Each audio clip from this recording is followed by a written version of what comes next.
നവദുർഗമാരിൽ ഒന്നാമത്തെ ദുർഗയാണ് ശൈലപുത്രി.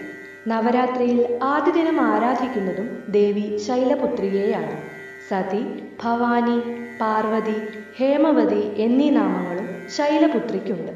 ഹൈന്ദവ വിശ്വാസമനുസരിച്ച് പ്രകൃതിയാകുന്ന മാതൃസ്വരൂപമാണ് ശൈലപുത്രി. നന്ദിയാണ് ശൈലപുത്രി ദേവിയുടെ വാഹനം. ദേവിയുടെ ഒരു കൈയിൽ ത്രിശൂലവും മറുകൈയിൽ കമലപുഷ്പവും കാണപ്പെടുന്നു. ശക്തിയുടെ അവതാരമെന്നാണ് അറിയപ്പെടുന്നത്. മന്ത്രം: വന്ദേ വാഞ്ചിതലാഭായ ചന്ദ്രാർദ്ധകൃതശേഖരാം വൃഷാരൂഢാം ശൂലാധരാം ശൈലപുത്രീം യശസ്വിനീ.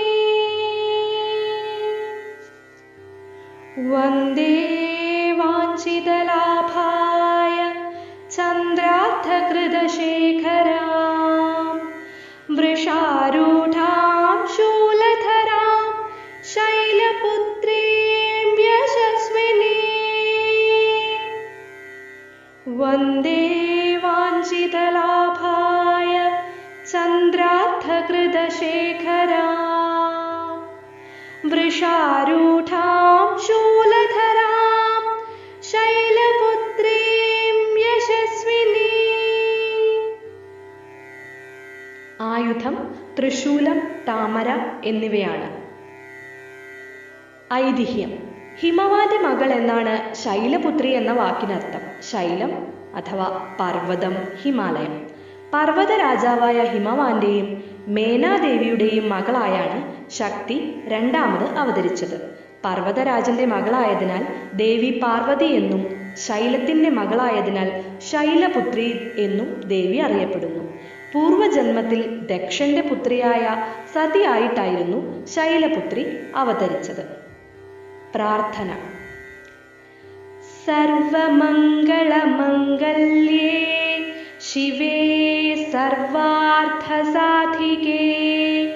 ശരണ്യേ ത്രയംബികേ ഗൗരീ നാരായണി നമോസ്തുതേ. സർവമംഗളമംഗല്യേ ശിവേ സർവാർത്ഥസാധികേ ശരണ്യേ ത്രയംബികേ ഗൗരീ നാരായണി നമോസ്തുതേ. സർവമംഗളമംഗല്യേ ശിവേ സർവാർത്ഥസാധികേ ശരണ്യേ ത്രയംബികേ ഗൗരീ നാരായണി നമോസ്തുതേ. ക്ഷേത്രങ്ങൾ: വാരണാസിയിലെ മർഹിയ ഘാട്ടിൽ ഒരു ശൈലപുത്രി ക്ഷേത്രമുണ്ട്.